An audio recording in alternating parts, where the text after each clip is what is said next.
Road is about Orilla Verde recreation area. That's in Pilar, New Mexico.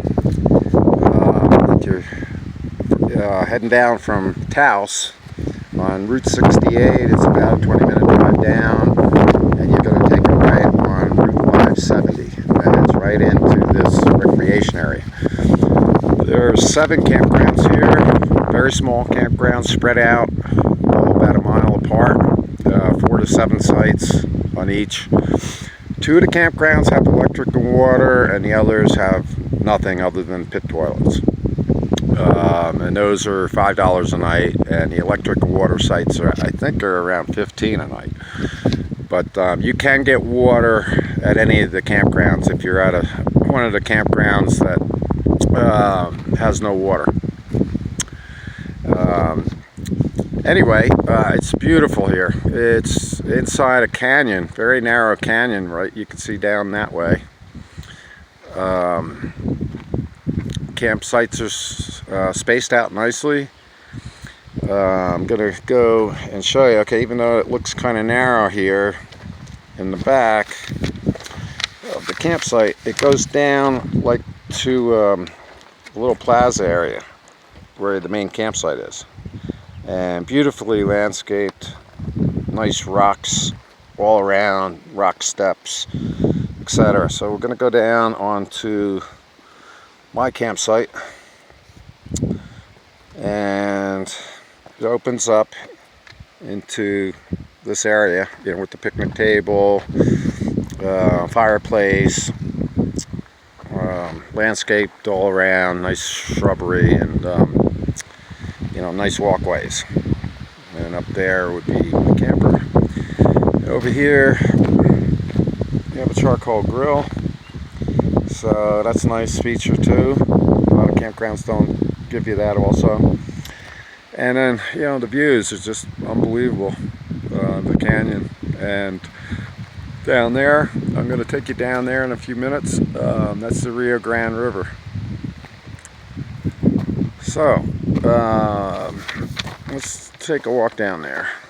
Oh, one thing, I have Verizon, and I haven't been able to get any 3G, 4G service to get online, and I can't even make a phone call down this canyon with using Verizon. So that's something you have to keep in mind. Let's see. Well, there's a lot of hiking trails here if you're into hiking. Some of them are pretty steep, and others are not so bad. You can see the main pathway that connects all the campsites comes through here, and then it goes down to the river. There's another set of rock steps, which we'll head down right now. I cut some of this back just because there are rattlesnakes in New Mexico, and I was fishing a few days back, and I did see a rattlesnake down by the river. Okay, so just keep that in mind. I mean, he didn't, you know, he just slithered under some rocks, and that was that. But, you know, you want to be sure-footed, basically. Okay, yeah, we're down a little beach area here, which is very nice. They allow day visitors to come here. It's like $3, and a lot of day visitors, like this particular campground, out of the 7 that are in here, over others, but you know, because you have a little bit of a beach area and everything else. And Rio Grande, it's very gently moving. There's, in this whole stretch here, there's no rapids. So this would be just a beautiful place to bring your rafts, or inner tubes, or canoes, kayaks. A lot of that's going on. It's a little windy, and I'm hoping I'm pointing in the right direction here.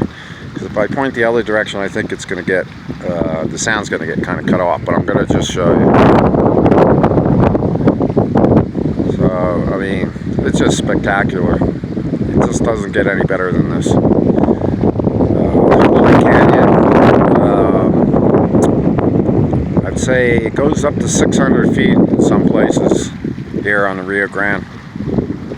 I'm going to get out of the wind try to get out of the wind here. Anyway, it's a great fishing stream too. You know, I've been going down every night, catching mostly perch and some bass, using lures. But if you want to catch the rainbows, you got to bring a fly rod. They're not hitting my trout lures like they do in the lakes. The faster moving streams, it seems to be fly fishing if you want to catch your rainbows. Let's see, what else do I want to mention? There on the map it shows Route 110 near Taos, just south of Taos. If you're coming out on Route 68, shows Route 10 connecting to 570 here in the campground. The problem is they had a landslide, massive landslide on Route 10 and 570 just upstream from here. And so you cannot make it out here on 110 anymore. You have to come down 68 from Taos and then take your right on 570 in the town of Pilar. The map is also showing two other roads. I was trying to see what I got here in my notes. You don't want to take these two other roads. It's pretty bad.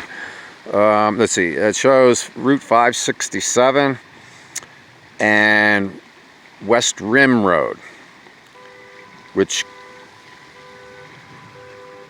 goes to the West Rim Road goes out to Route 64.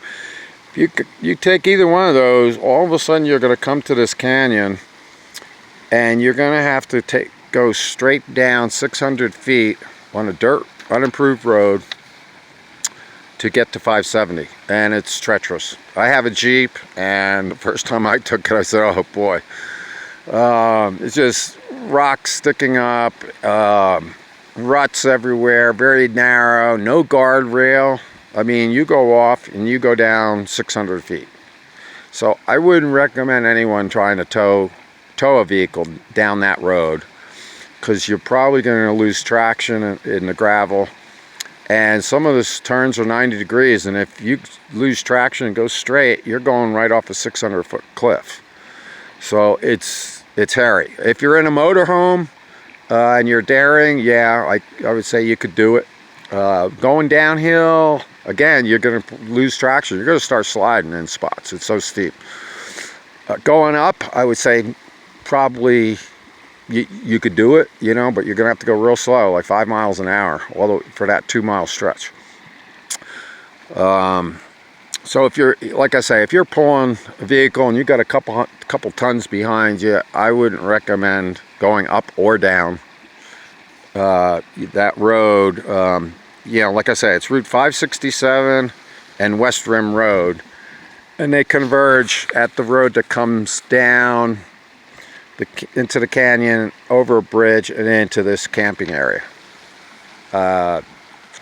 So, I mean, you could, you know, take a drive down it with just a vehicle and see if you think you could do a tow or your motorhome. I'm not recommending it. So anyway, yeah, it's a beautiful place. All this beautiful landscaping was done by the Rocky Mountain Youth Corps. And I really tip my hat to them. They did a phenomenal job. You can see there's a lot of cactus and other such. But all the work they put in to these rock pathways and steps, some of these stones in the steps are 200 pounds. I mean, it's just beautiful. Anyway, you know, it's a 2-week stay. This is, I think, a national park. My state park pass in New Mexico wasn't good here, but then again, you know, I'm only paying $35 a week here. As far as wildlife, I've seen some pretty cool things I haven't seen before. There's longhorn sheep, and if you drive real slow, 570 is only about 50 feet from the Rio Grande River, so you have a beautiful drive, beautiful scenery, and if you keep looking up these mountains, mountainsides. You'll see longhorn sheep. I've seen the bighorn sheep also. And I did see one big white ram, Rocky Mountain ram.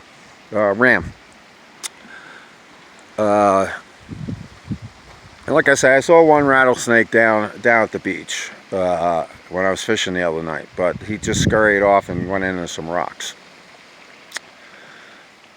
So I think that's about it. The views are, it doesn't get any better than this. I walk right down from my campsite and hang out every night doing a little fishing right here in the Rio Grande River.